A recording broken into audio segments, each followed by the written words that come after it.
چوتھا سورس وہ زیارتیں ہیں جو ہم مشاہد مقدسہ عتبات عالیہ پر حاضری دیتے ہیں، مزارات پر حاضری دیتے ہیں، رسول اللہ صلی اللہ علیہ وآلہ وسلم کی خدمت میں پہنچتے ہیں، ائمہ بقیع کی خدمت میں پہنچتے ہیں، شہدائے احد کی خدمت میں پہنچتے ہیں، ہم نجف اشرف، کربلا، کاظمین، سامرہ، خراسان، ائمہ معصومین کے مزارات پہ جاتے ہیں۔ تو جو زیارتیں ہمیں تعلیم کی گئی ہیں یہ بھی حدیث کا حصہ۔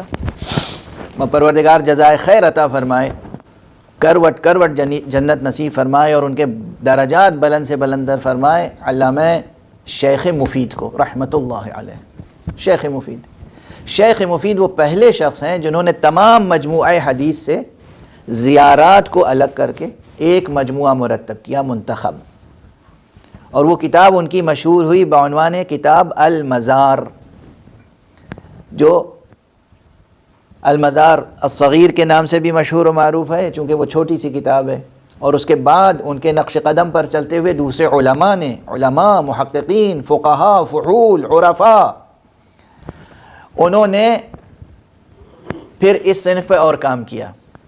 چنانچہ علامہ شیخ ابو عبداللہ محمد ابن جعفر مشہدی، انہوں نے کتاب المزار بہت ضخیم لکھی، اور اس کے بعد آخری کتاب جو مزار ہی کی سمجھیے ہے یہ مفاتیح الجنان، حضرت علامہ شیخ عباس قمی۔ شیخ عباس قمی کیا کوئی معمولی شخص تھے؟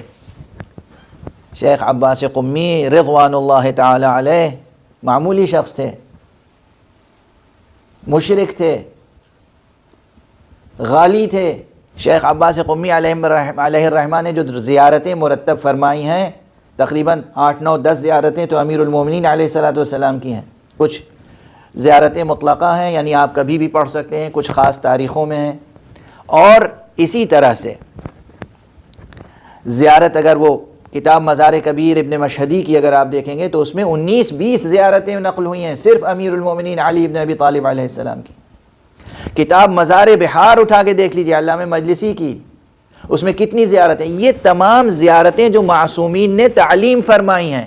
جب حضور صلی اللہ علیہ وسلم کی بارگاہ میں پہنچو تو کس طریقے سے انہیں سلام کرو، کن الفاظ میں سلام کرو، کس طرح خطاب کرو، کس طرح ان کے بارے میں اپنے عقیدے کا اظہار کرو، کس طریقے سے ان سے شفاعت طلب کرو۔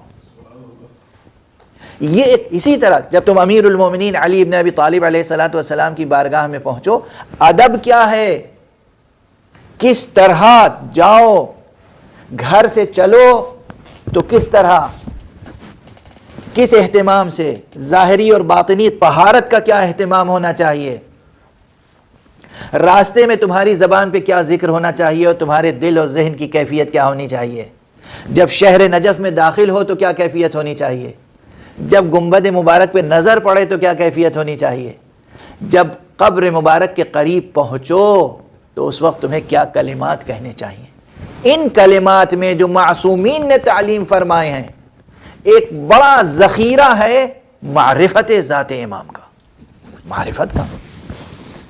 صرف یہ ہے کہ آپ رسمی طور پہ گئے اور آپ نے سوچا ہے کوئی رسم ادا کرنی ہے، یہ جملے کہنے ہیں اور کہا اور چلے گئے، گزر گئے، ان الفاظ پہ غور کرنے کی زحمت نہیں فرماتے ہیں۔ افسوس ہے ان پر جو 10-10 سال اور 20-20 سال یا کم سے کم 5-5 سال نجف میں رہتے ہیں اور اس کے بعد واپس آتے ہیں اور پھر بھی ان مطالب کے منکر ہو جاتے ہیں جو مطالب زیارات میں موجود ہیں، زیارات میں موجود ہیں۔ حضرت شیخ عباس قمی نے فرمایا ہے کہ جب دروازے امیر المومنین علیہ السلام پہ پہنچو اور اذن دخول یعنی بارگاہ میں حاضری کی اجازت طلب کرو تو اس میں ایک فقرہ ہے۔ کیا فقرہ ہے؟ یا مولا یا امیر المومنین عبدک وابن عبدک وابن امتک، اے امیر المومنین، اے میرے آقا، اے میرے حاکم، اے میرے سرپرست، میں آپ کا بندہ ہوں، آپ کے بندے کی اولاد ہوں، آپ کی کنیز کا بیٹا ہوں اور آپ کی بارگاہ میں آیا ہوں پناہ لینے کے لیے۔ البتہ کیا یہاں بندگی سے مراد وہ بندگی ہے جو حق سبحانہ و تعالیٰ سے مخصوص ہے؟ ظاہر ہے کہ نہیں ہے۔ ممکن نہیں ہے کہ کوئی مشرک علی کی بارگاہ میں زیارت کے لیے آ جائے اور ممکن نہیں ہے کہ کوئی مشرک علی کی بارگاہ میں زیارت کے لیے آئے تو مومن بن کے واپس نہ جائے،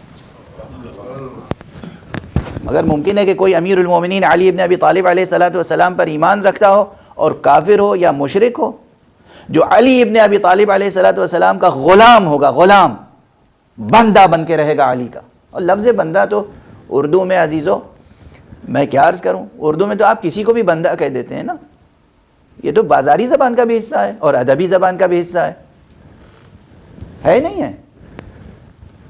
یعنی ذوق زبان سے بھی محروم ہو چکے ہیں حضرات، ذوق زبان سے محروم ہو چکے ہیں۔ خدا نہ کرے کہ امیر المومنین علی ابن ابی طالب علیہ الصلوۃ والسلام کی شان میں، ان کی محبت میں، ان کی ولایت میں کوئی تقصیر اور قصور کا مرتکب ہو جائے، خدا نہ کرے۔ میں چند جملے بس اور عرض کروں گا۔ امیر المؤمنین علی ابن ابی طالب علیہ الصلوۃ والسلام کا مرتبہ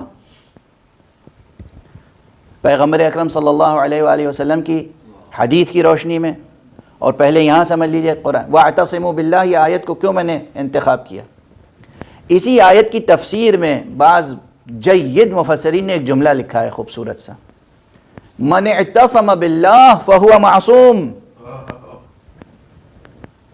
من اعتصم باللہ فہو معصوم۔ اللہ کہہ رہا ہے اعتصموا باللہ، بس اللہ کو پکڑ لو، اللہ سے وابستہ ہو جاؤ۔ اور حقیقت کیا ہے اس کی؟ جو اللہ سے وابستہ ہو گیا بس وہ معصوم ہے، وہ معصوم نہیں ہوگا تو کون معصوم ہوگا؟ لیکن ہاں وابستگی کی شان ہوتی ہے۔ اب ظاہر ہے یہاں بہت سے مطالب تشنا ہے، بہت سے مطالب تشنا ہے، جو اہل ہیں اس کو سمجھتے ہیں، جو نااہل ہیں انہیں چاہیے کہ وہ اہل تک پہنچیں۔